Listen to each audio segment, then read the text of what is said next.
کے شہر طوس میں حضرت امام غزالی رحمۃ اللہ رہتے تھے۔ انہیں بچپن سے ہی کتابیں پڑھنے کا بہت شوق تھا۔ اعلیٰ تعلیم کرنے کے لیے وہ عراق روانہ ہو گئے۔ امام غزالی رحمۃ اللہ ایک قافلے میں شامل ہو کر سفر کر رہے تھے، کیونکہ اس زمانے میں یہی سفر طریقہ تھا۔ جب قافلہ ایک ویران اور سنسان جنگل گزر رہا تھا، ایک مقام پر اچانک ڈاکوؤں نے ایک ٹولی کے قافلے پر حملہ کر دیا اور مسافروں کو لوٹنا شروع کر دیا۔ امام غزالی رحمۃ اللہ کے پاس کوئی قیمتی ساز و سامان نہ تھا، البتہ ایک کتاب تھی جس سے وہ جان سے زیادہ عزیز رکھتے تھے اور اس کو اپنے لیے بیش و بہر خزانہ سمجھتے تھے۔ اس کتاب میں انہوں نے اپنے استاد کی بتائی ہوئی باتوں اور نصیحتوں کو لکھا ہوا تھا۔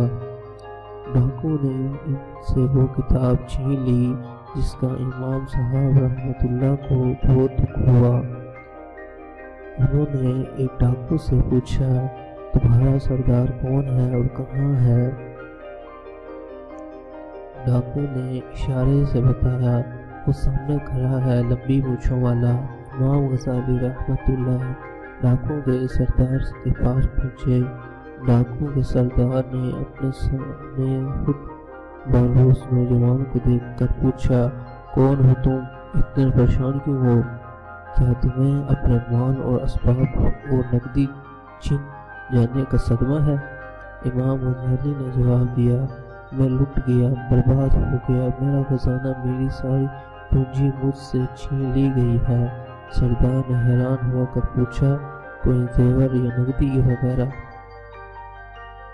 امام اللہ نے بتایا، نہیں بھائی، وہ میری ایک کتاب ہے اور وہ کتاب ہی میرے نزدیک بیش و قیمت ہے، کیونکہ کتاب سے علم حاصل کیا جاتا ہے اور علم وہ دولت ہے کوئی چرا نہیں سکتا۔ علم وہ دولت ہے جس کو جتنا خرچ کیا جائے اس میں اتنا ہی اضافہ ہوتا ہے۔ امام کی باتیں سن کر سردار کے دل پر بہت اثر ہوا اور اس نے کتاب انہیں واپس کر دی اور تمام برائیوں سے توبہ کر کے امام غزالی کے ساتھ عراق چلے گئے اور علم حاصل کرنے لگے۔ ہمیشہ سچ بولیے۔